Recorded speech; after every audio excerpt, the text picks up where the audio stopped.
जाजेनदोंसो आरो आंनो बिबानखौ होजेनदों आरो जेरैबायदि बिबानफोरखौ होदों सब बिबानानो आथिखालाव भारत सरकार आरो आसाम सरकारा माने जिफोर मोनसे हाबाफारि लादों जोंनि जाखांफुनाय लाइमोनफोरखौ बिसोरनि जिउ राहानि थाखाय माने बायदिसिना माने जबनि थाखाय बे स्किल डेभेलपमेन्टनिफ्राय लानानै हेन्डलुम एन्ड टेक्सटाइल जोंनि जिथु माने हेन्डलुम इन्डास्ट्रि बेफोरखौ जों बोरैहाय माने डेभेलप खालामलांनो स्पर्ट्स एन्ड इउथ दं बेबो गासिबो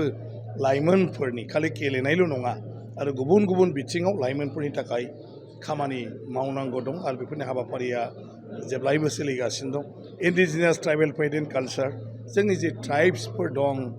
माने बे ट्राइब्सफोरनि राव हारिमु थुनलाइ धोरोम खान्थि आसार खान्थि बेफोरखौ बोरैहाय रैखाथि होनो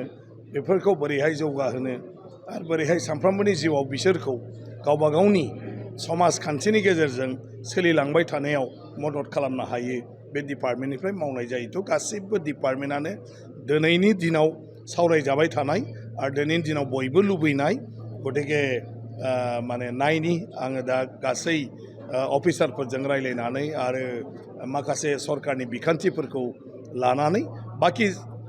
बेनि बेलायाव गोनांथिखौ मोनथिगौ नाथाय बेखौ मावनायनि खाबु मा दं डेभेलप खालामनायनि बेखौ मोनथिनायनि उनावसो बुंनो हागोन आरो जिखिनि आंनो बिबान होदों माने बे बिबाना खुब माने इम्परटेन्ट मानसिनि सानफ्रोमबोनि जिउजों सोमोन्दो थानाय गतिके आरामै जनानैथ' सोलिनो हाया गासिबो न'नि बायह्रायाव बे गासैबो माने जिथु डिपार्टमेन्ट गतिके मा होनो दा एन्टारप्रेनारशिपआ दिनैनि दिनाव बेयो इम्परटेन्ट जे सासे मानसिखौ बेनि थाखाय स्किल खालामनांगौ बियो बेफार बानिज्य खालामनानै सोलिनो रोंनांगौ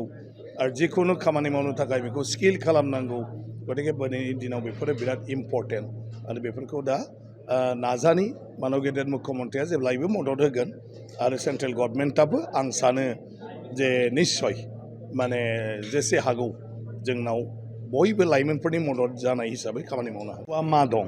आं गासैखौबो मोनथिगौ मा मावनो हायो मोनथिगौ माबायदि लांनांगौ बेखौबो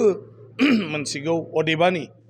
सरकारनि दारै डिपार्टमेन्टनि दारै आथिखालाव बिनि थाखाय मा खाबु दं बे खाबुखौ आं मोनथिग्रोनांगोन आरो बे खाबुफोरखौ आङो बाहायगोन बे बिथिङाव।